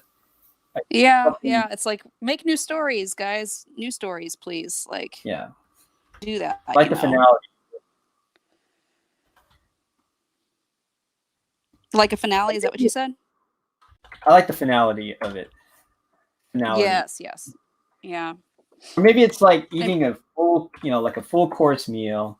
It's been, they took you on this journey of flavors and experiences and stuff, and then it's like you get to dessert and you're done, right? And then it's like, well, we got another like 10 courses to go after this. We're gonna let you digest for a little bit, and then we're gonna feed you another 10 courses. And it's like, and it's probably gonna be quality, but it's like, it's I don't know. It's like, why? I guess I don't know. right. Yeah. It's. I feel like maybe it's just people are not wanting to let go of that feeling, and go back to like, oh, I have to turn this off now. I don't want to do that. Like, I have to go back to real life. No, that doesn't. That sucks. Real do that, please. I think they just kind of want to relive those moments, and maybe it's them wanting to relive aspects of that childhood wonder, especially when it comes to the Disney stuff. But at the same time, I'm like, well, you can be watching the original animated feature, like you don't have to have it. You don't have to have. I think the part of it that really bugged me about those is that I feel like they were trying to legitimize it by making it live action, and I feel like that was taking away from how beautiful the 2D animation was. I don't know. That's just me. That's me being grumpy and old. That's me. Yeah, that's me too. I watched that Aladdin movie, and I was just like, I didn't watch it all the way. I just like came in because like I couldn't sit down and watch it because like Owen was watching it, and then it's like I was like, there would be certain moment. Like, did you ever see that film? I did not. I saw Will They, Smith, the photos for it, but like, no, I yeah. didn't see it. No, there was a scene where like there's a few scenes in there where they try to do the whole like awkward adorable type of humor where it's like two actors are like going through something awkward and they just riff and try to make up stuff. And I was just like, I was just getting impatient. I was like they were talking about like trying to get her a present, and then the joke was like Aladdin would say something lame like, "Oh, I would get her jam," and then the genie would be like, "Jam? Yeah, a jam," and then he would riff on jam for like 3 minutes. And I'd be like, "I don't, what's so funny about this?" And like, I'm serious. Like they're talking about jam, and I'm like, this made it into a multi-million-dollar film.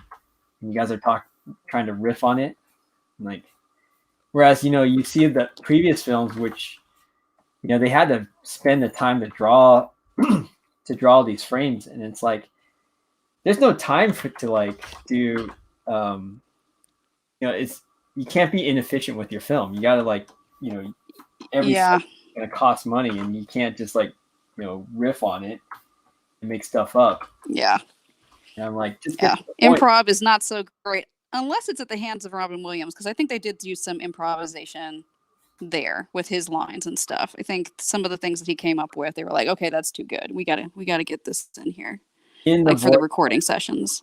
in the voice, Yeah, exactly. Yeah, not like yeah, as they're making making the animation. I mean, yeah, yeah, yeah, there's some exactly. creative muse that's happening there, but still, it's like, what's the point of this? This is not even like a well executed joke. It's just them talking about jam. I could put up the clip for you and show you. They're having a jam sesh. Oh gosh. Hey, what's your opinion about puns? I love them. Yeah. I do. I'm sorry if that's not a popular answer, but I'm really like, I make lame jokes all the time, and then I remember going to my friend with a while ago, a long time ago actually, like to a spa, and they had like a hot tub area stuff, and she said, "Are you ready to go stew?" And I'm like, "Yeah, let's stew it." And she like deliberately ignored me, and I'm like, "Did you hear what I said? Did you hear what I said?" Like I wouldn't let it drop. She's Is like, this "I thing heard you. this I thing heard on? you." They're so dumb, and I like dumb things. I get a kick out of it. Are you not a fan? Are you not a fan of puns? I like a good well placed, well timed pun, but then it's like Mm-hmm. I'm not sure if I like puns that are always like, what's the way what's the way to put it? Puns that are like,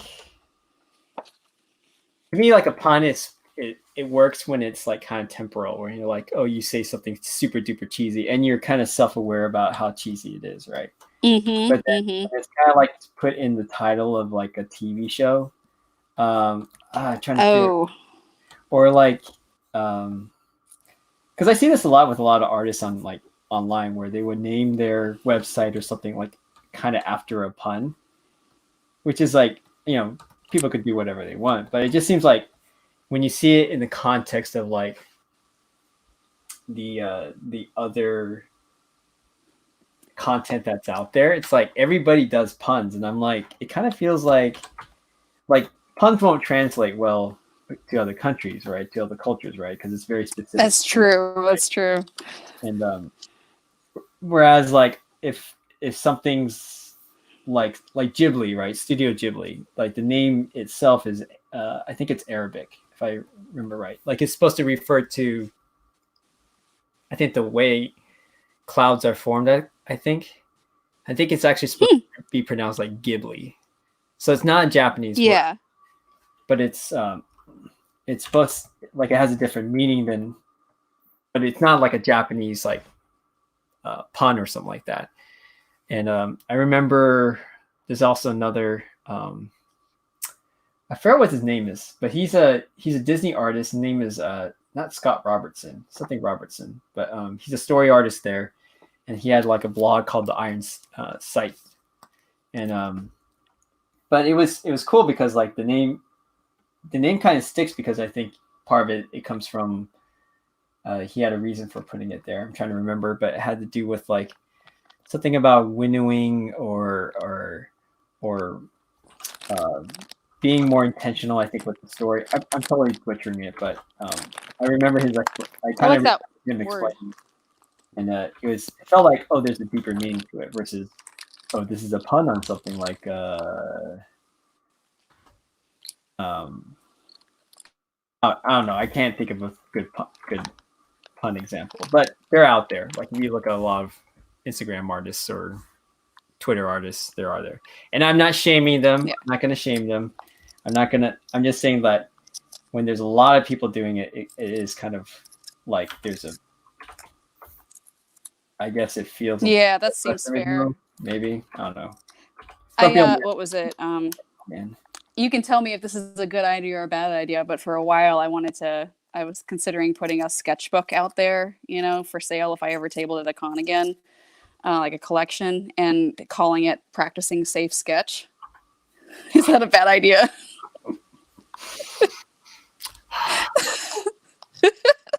Wow. No, just put it out there. That answer is out there. Do whatever you want. Yeah. Oh yeah, okay. That's I was on the fence about it. Yeah. That's a pretty good one. I like. Yeah, I'll go with that one. Okay. Safe sketch. Well, I don't even know if I want to commit to that. It was just an idea.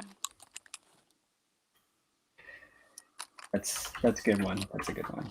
I'll let you have that one. I mean, I was gonna call it that at the time because like I was doing a lot more to protect my hand, and I was gonna make it kind of about that because I was like wrapping I actually rest my pencil on my ring finger as opposed to my middle. Oh, you hold. And yeah, you do like this, right? I think. Yeah, I do that. I do this where it's like this weird. Yeah. Like there. Yeah, it's kind of like I've got a claw. And I've held it that way since I was a kid. And because of that, like I push really hard on this finger sometimes. Oftentimes when I'm using like Copic technical pens, which I rarely use anymore because I find that when I use them now, like my hand instantly starts to hurt.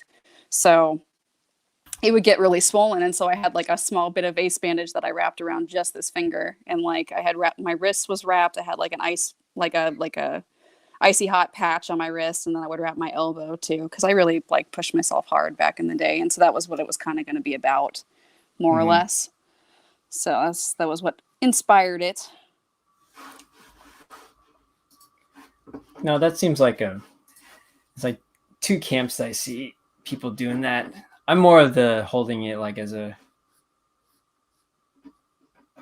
as I hold my pencil. Just checking the Oh, let me YouTube, see. checking the Twitter to see if what else has been trending these days. But yeah, I'm more of a I guess I'm the more mainstream type. So I just As far as how you hold it? yeah, just like this. Right. Yeah. Like I know that's right. Do it. I just can't. It's not right. Can't get my hand to You just do whatever change. you want. I Yeah. think Kazu holds it like this too, or he does something funky with his hand. Funky to me, but Oh, good. I'm not alone then. Okay. I'm in good company then. well, I'm going yeah, through this like this phase right now where like I ink this onto. I hate when you're inking on a light table or whatever, and like you lift it up and you're like, oh, this is garbage. Like once you like the underdrawing is gone, it's like, oh, this isn't very good. yeah, I'm But I'll surprised color you're it and doing make that. it better. I ink. Well, I trace it on. I trace it on to the paper, and then I start inking afterwards.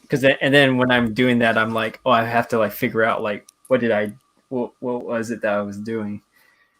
Because I was like, and then I have to like make it up on the fly, or I have to kind of adapt on the fly about what I was inking originally. Yeah, maybe it has it. That probably helps it to have a lot more life. This seems to be working for me right now. Like I was just doing this because I was trying to avoid cleanup. Like if it scans, when I scan it, hopefully everything will be nice and clean. All the line art across the board will be clean. Mm-hmm. Because I've done it other ways, and like I've done, in the past for, I think it works well if, say, you were going to do like a threshold for your lines, and it's going to be just like clean. Like if it was going to be clean, brush, black and white line art, it would be one thing. But for this, because my backgrounds are penciled, if I did that, I'd wash out my pencils, and I can't, I can't have that happen. So it kind of changed up the way that I used to do stuff, because I think I used to do it where it was like I would blue line my line art and just print that out, Mm-hmm. And then ink on top of that everything, foreground and background, and then I would just key everything out, and I keyed it, or I put the threshold or levels to such extremes that most of the mess was just gone. But with this, I can't do that. So I've just been trying to navigate better ways to get clean up line art from the beginning and have very minimal cleanup on the back end. Because I've done this a bunch of different ways. I think this is the third way I'm doing this now. It's changed for each book. It's always so interesting, like seeing everybody's different processes about how to just get the art to art to the final page. I think like with all the digital tools we have, it would be much easier. But yeah, I'm probably gonna go. If there's gonna be like, books 4 through 6, which is hypothetical, it could happen. I'm going to go full digital because it's just too much work. It's too much work, and just adjusting the scans and everything just takes too long. And I could use that time to just like, I could use that time in so many different ways more efficiently. So yeah. You learn as you go. I don't want to give up traditional, and I just don't know how I could do this faster otherwise. And I got the pace. Oh, I don't remember. I feel like I need to reference some pages here. Oh, I turned off the power. Didn't mean to do that either.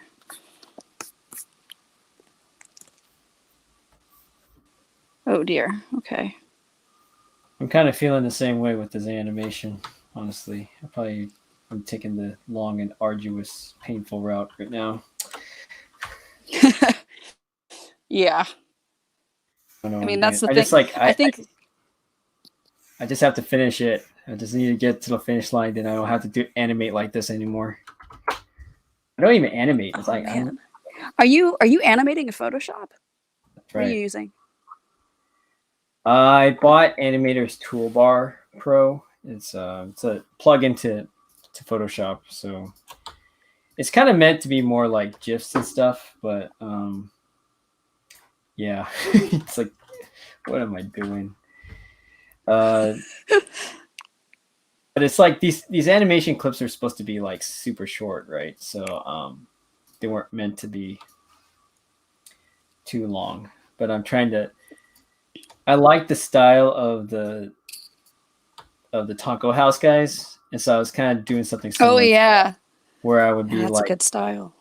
They're not. I think they're animating on 8s, and so I was like trying to just do something similar to that. But then there are certain elements that were like that started to eat up my animation. So like I found myself putting in even more keyframes than normal, and I'm like, dang it! Like why am I doing this?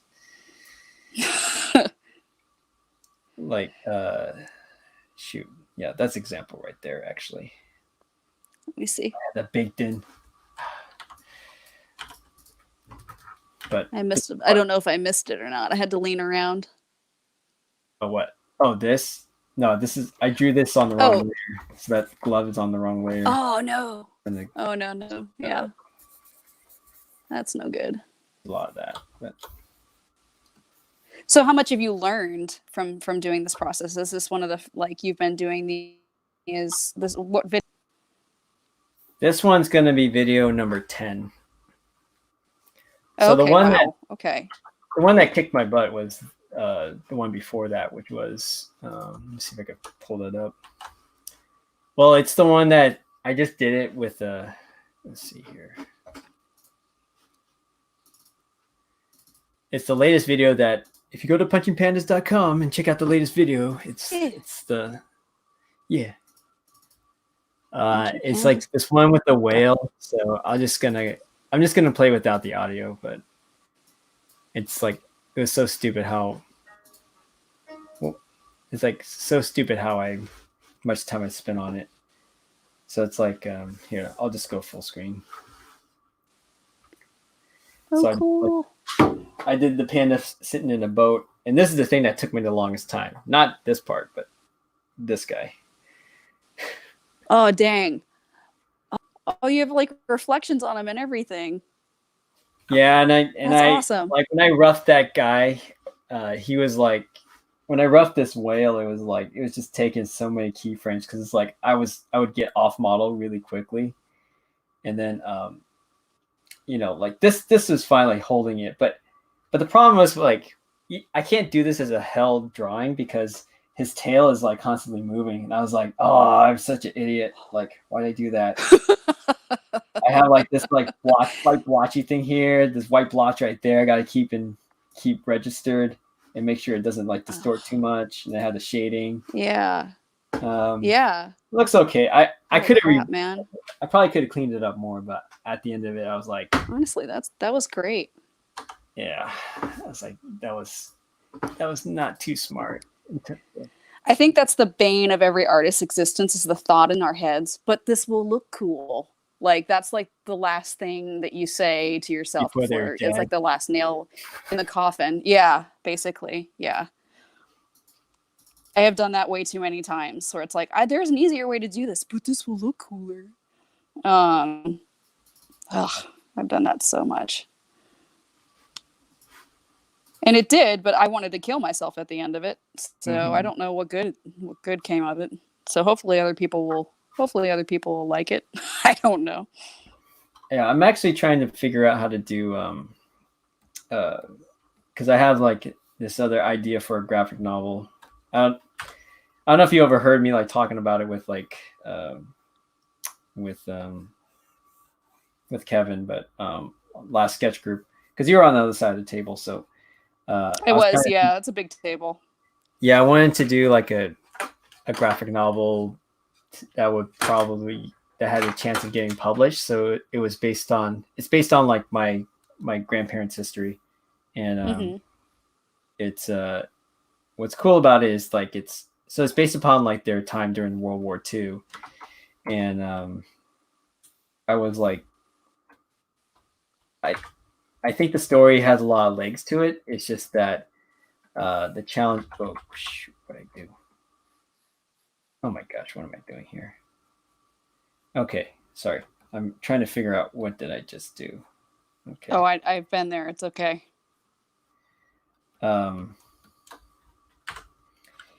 Yeah, so it's based upon their time during World War II when, like, China is in a civil war and Japan's attacking them, and then right before the World War II happens, and they're both separated, and then they had to like figure out a way to reunite.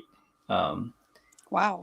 It's a different time, definitely a different time back then. But what was cool about the time was like my grandparents were betrothed, but they never met each other, so they never like consummated their marriage at all. And they were like 15 when they were betrothed. Just different culture back then. And so wow. So when they were doing, so basically my grandfather immigrated to the US to get a better, or his dad sent him to the US for a better life and education and stuff. But he bought false papers. And so like there was an instance where my grandfather was about 18. He was trying to go to high school. He went for about 1 year before someone ratted him out. So he was on the run trying to like avoid getting deported. Holy crap. But then like somehow he enlisted in the military, and that allowed him to get back to China to go, and then basically reunite with his wife. And then my grandmother was basically like a Cinderella story. Like she got married, and then she lived with the in-laws, but the in-laws would like make her do all this hard labor and stuff. So she kind of got abused in that way. But she never met my grandfather, but they would correspond through letters. And I don't know why she decided to just go along with it, but she got a lot of hope out of just waiting for my grandfather to come back, even though they never met before. Oh. And so it's it's a very interesting story. Yeah. But I got to figure out how to draw this thing and color it and whatever. Like I don't. Yeah, I mean, you're not set on like a stylistic approach. Yeah, I don't know if like Kazu was asking if I was going to treat it like Mouse, but I'm like, I don't know, because that's because you kind of have to. I guess with Mouse, it worked because of I think just how vicious the depictions were. But this isn't necessarily a story exactly about the Japanese. I mean, we are involved, but it's not quite the same type of arts. Yeah, I got you. Like, I feel like that definitely helped. I mean, it was not easy to digest by any means, but I think it definitely helped it in that way to choose that. And honestly, I guess it depends on what you chose to do. Like, I wonder whether or not it's not the same subject matter, so I don't think anybody would accuse you of being derivative. So, yeah. I don't see why you wouldn't. I mean, there's a lot of allegories that people do. Like they'll use animals to tell those allegories because sometimes it's easier for people to take in, to really digest and think about it. Yeah. I mean, case in point, we're kind of doing that here. So. Well, there's also a lot that kind of you have to unpack for like World War II Pacific history, because it's like, there's also like the political angle too, because it's like I'm trying to one of the things that my grandfather was able to do during the war was he enlisted into the Flying Tigers, which is like this volunteer group that was based in China, and they were fighting to help China during World War II against the Japanese. But what was interesting about that was China was also embroiled in the civil war between the nationalists and the communists. So ultimately the communists won, but the guys who brought the Flying Tigers over was the nationalists. So to do this story and to get it distributed in China is probably not going to happen. Oh man, yeah, okay. because like they were like responsible for bringing them over, and it's like if it wasn't for the nationalists, you know, they probably wouldn't. You know, I'm gonna get doxxed for bringing this up. I bet by some Chinese spies or something. But I hope not. I hope because not. like in the new Top Gun movie, the back patch of Tom Cruise's jacket used to have a Japanese flag and a Taiwanese flag in the back. And then for the sequel, they took it out because they want the movie distributed in China. Wow. Okay. Man. It's a real thing. That's nuts. I did not remember that about Top Gun at all, but I watched it when I was young. So yeah. Man. Yeah, so this is the actual let's see here. So this is the patch right here. If you see, well, this is the original right here. There's a Japanese and a Taiwanese flag, and in the sequel, it gets changed to a triangle in some random shape, or something like that. It's so all right. Yeah, it's so bad. I was like, yeah, I just watched like a South Park episode about like Chinese censorship, and it was like, like there's so much of our like Iron Man has like an additional 15 minutes to it, I think, or one of the Iron Man movies has a 15 minutes extra for the Chinese audience. That's crazy. The censors, yeah.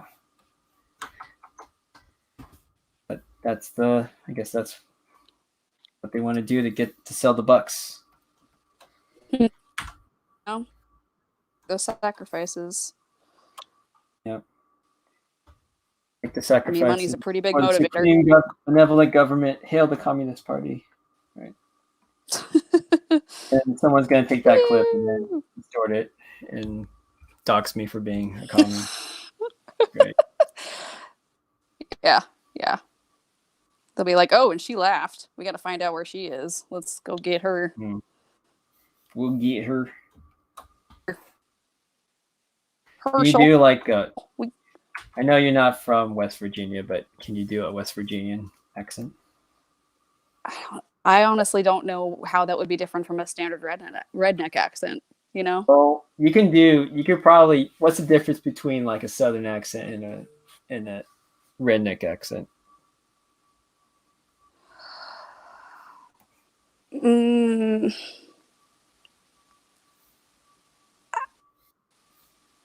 I don't know. Like, I just reflect on that episode of The Office where Andy Bernard was like, there's a Savannah accent where it's more like molasses spilling out of your mouth, you know, like where it's like more syrupy, and rednecks are just kind of like, let me tell you something about you that you don't know, you know, like they're just, I don't know, they're just, maybe there's more, I don't know. I can't verbalize the difference. It's just different, I guess. But I don't really like, I kind of feel like at this point now they've all kind of blurred together. Some accents, some Southern accents are really thick. And I think maybe sometimes rednecks don't lean as hard on that. I think that would be the difference. More like, it sounds more like when you say like, it's more, no, I wouldn't say like it's like a pig squealing, but it's kind of like. I think that's accurate. Yeah. Well, like the southern feels like there's a deeper tone to it, like a more of a bass. Like you're just leaning on some. Well, Texan is more like you're leaning on a fence all the time, and then hillbilly would be something like it's higher up. It feels like it's higher up in your mouth. I think like, hey, yeah. Get the mail today or something like. Yeah, there's more of a like a tenor to it. Yeah, that's my hillbilly accent. That was good. That was really good. My phone battery is about to die, so I think I have to go. Well, that's a pretty good time to stop because we were at just 20 seconds away from 2 hours. So I'd like to thank my guest, Heidi Arnhold, for hanging out And Thanks for having me. In such a awkward position, I can't do that. But check out. I'm getting used to it. Check out the rabbits. I'll add it in this description below. And thanks a lot, guys, for hanging out. And for those who are going to watch the video later, we're going to be doing live streams at 2 p.m. So far for weekdays, maybe tomorrow, we'll see. But 2 p.m. Pacific Daylight Time. It's Pacific Daylight or Standard Time? I think it's daylight. I think it's daylight, but also I've seen the other way around. I saw PDT the other day and I was like, what the heck does that mean? And I was just like, oh wait, that's daylight. That's daylight. Okay. Just whatever. We need to get rid of this daylight saving stuff. It just messes it up. Agreed. So, all right. See you guys. See you later. All right. Bye.